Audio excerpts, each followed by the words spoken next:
let's recap. So we are done with most of this, right? Same base if they are multiplying, so it's just the addition of the powers. Same base if they're dividing, it's the subtraction of the powers. Same, just one base, powers are something like this, right?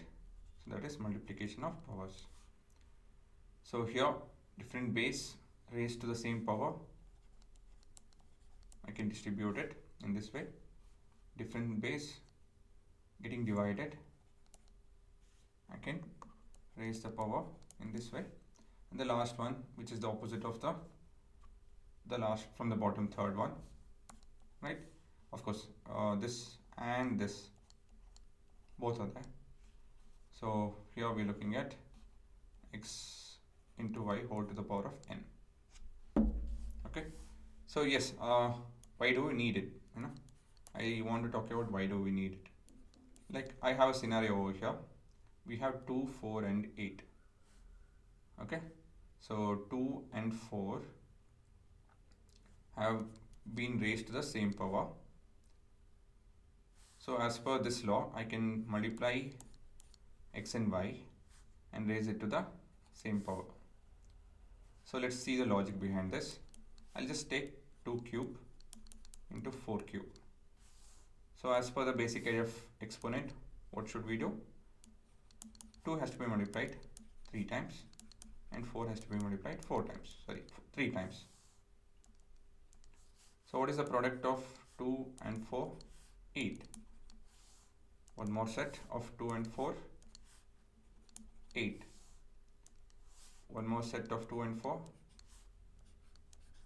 8. Is it not? So 8 into 8 into 8 is 8 cube. So how do I get?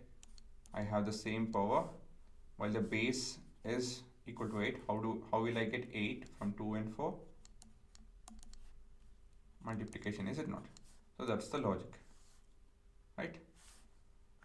So now coming back to the question, we have 2 cube into 4 cube into 8 to the power of 10.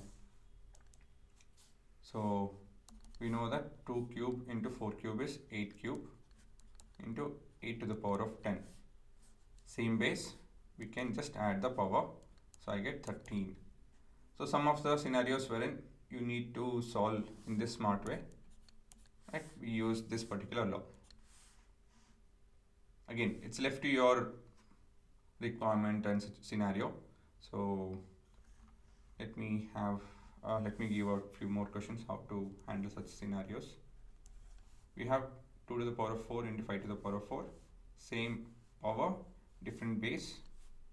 Just multiply the base, raise it to the same power, and you have the answer. Quite simple, right? Doesn't matter if the bases are negative, even then it's the same thing.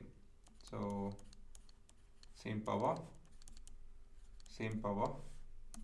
so the power remains same. I just have to multiply the bases. So you have 20 to the power of 4.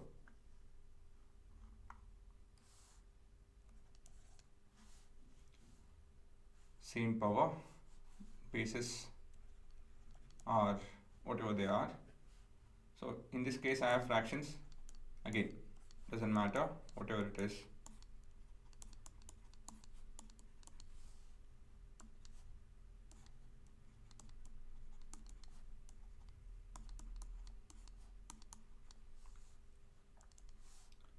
Two ones are 2, 5s are 3 ones are 3 ones are, right? I simplified it. So see, it's much easier to simplify this and then work out 1 by 5 whole to the power of negative 4. Okay, it's much easier, right, than handling whatever the question at the start was. So in such ways this particular law helps, right? Again, I told you, it depends on the scenario, it depends on how things are. Now same power, different bases, but there are 3 terms. Even here the rule holds good. So we have 4 into 3 into 2 whole to the power of 10. So we have 12, 24 whole to the power of 10.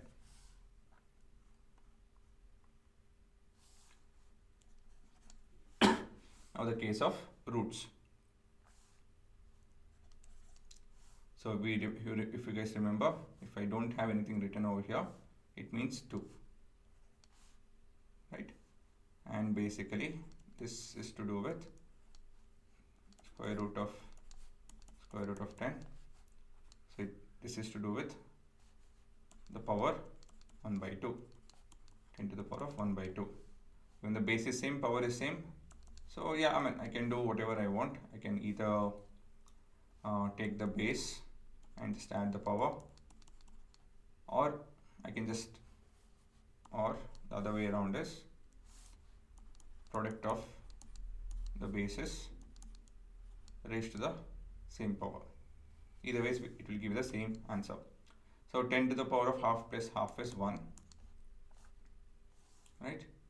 While the other part 10 into 10 is 10 square whole to the power of half, which is nothing but 10 to the power of 2 into 1 by 2, which is nothing but 10 itself. 2 into half is 1, right? Okay, so we got the same answer. See, again I told you, right, this topic, it's all about understanding the very first idea about exponent. If you understand that, everything else is quite simple. Like how addition, if I repeatedly adds particular number, it will lead to, I mean, it's the idea of multiplication. A multiplication is nothing but repeated addition. Same way, if I am multiplying repeatedly something, I can use exponent to represent it. There's nothing else fancy happening over here. Okay. Now, again, a bit complicated looking stuff. So let me handle that first. So this is 10 to the power of 4 whole to the power of half. So this is 10 to the power of 4 into half. So 4 and half will give us 2. So 10 to the power of 2. Right? So we have this to be 10 to the power of 2. So let's write the question. 10 to the power of 2 into 11 to the power of 2. Right? So same power. I just need to multiply the bases, raise it to the same power, remember. So 110 whole square. Okay, yeah, that was the last question. So there's a small section wherein I want to touch upon things which does not come under the laws, but it's the exponent part which is used in your syllabus. I want to concentrate on that as well. Okay, so it's the last section. Post that, you're done.